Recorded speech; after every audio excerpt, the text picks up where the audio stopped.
Am I the a-hole for refusing to reconcile with my estranged half-sister after everything she did? Let me start with the background because this whole situation is a mess and it won't make sense unless you understand the history. My dad was married once before he met my mom. For the sake of this post, I'll call his first wife Betty. Together, they had my half-sister Jana, 26F. Things fell apart quickly when Jana was a baby. When she was just 8 months old, Betty was arrested for driving under the influence of drugs with Jana in the car. That was the breaking point for my dad. He filed for divorce and fought for full custody. He got temporary custody, and Betty was ordered into rehab instead of jail. When Betty completed her stint in rehab, she slowly started getting visitation again. Supervised visits at first, and eventually unsupervised every other weekend visits. For a while, it looked like maybe she was trying to get her life together. Around this time, when Jana was about 2.5, my dad met my mom.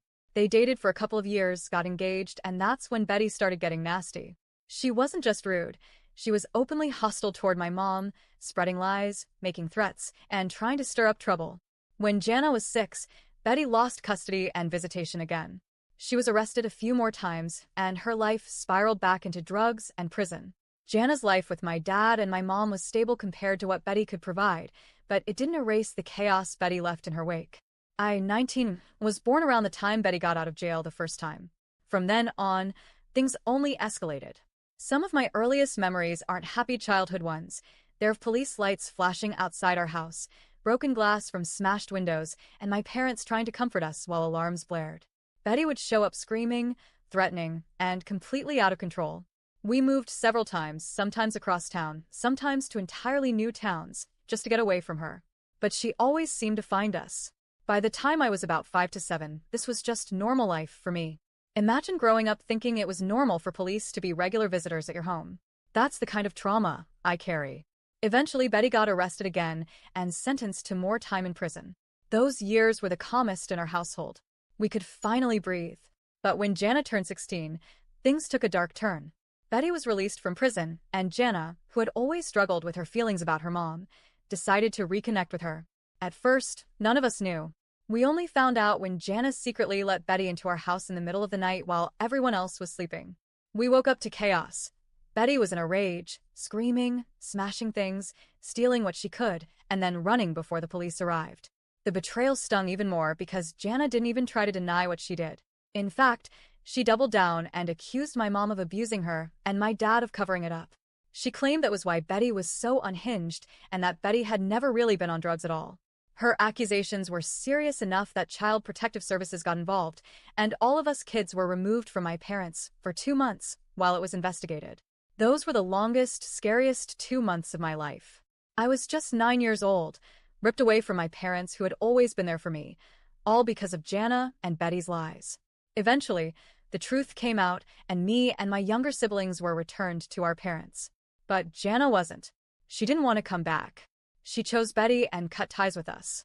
My younger siblings were too little to remember much of it, but I remember everything. The fear, the confusion, the betrayal, it's all burned into my brain. Fast forward to now. I'm 19, and a few weeks ago my dad somehow got back in contact with Jana. He's decided to try to reconcile with her. And not just him, my mom's side of the family, my siblings, even my grandparents are all on board. Everyone is talking about second chances and healing and rebuilding the family. But me? I want no part of it. I haven't forgotten what she did. I haven't forgotten how her actions tore our family apart, how her lies got me taken from my parents, how she brought a dangerous, unstable woman into our home in the middle of the night. Those aren't small mistakes you can just wave away. And here's the kicker. Jana hasn't changed. She has never once apologized for her actions. She has refused to talk to my mom since reconnecting with my dad. When I asked my dad about it, he admitted that he tried to get Jana to sit down with my mom, and she flat out refused. She still talks to Betty regularly. According to my grandparents, she even visited Betty while she was in prison and continues to see her now that she's out. To me, that's a massive red flag. My siblings are all excited, but they don't really remember what happened. They just want the idea of a big sister back. Everyone else seems willing to overlook all the warning signs because they're chasing this fantasy of reconciliation. Meanwhile, I'm being pressured hard to go along with it.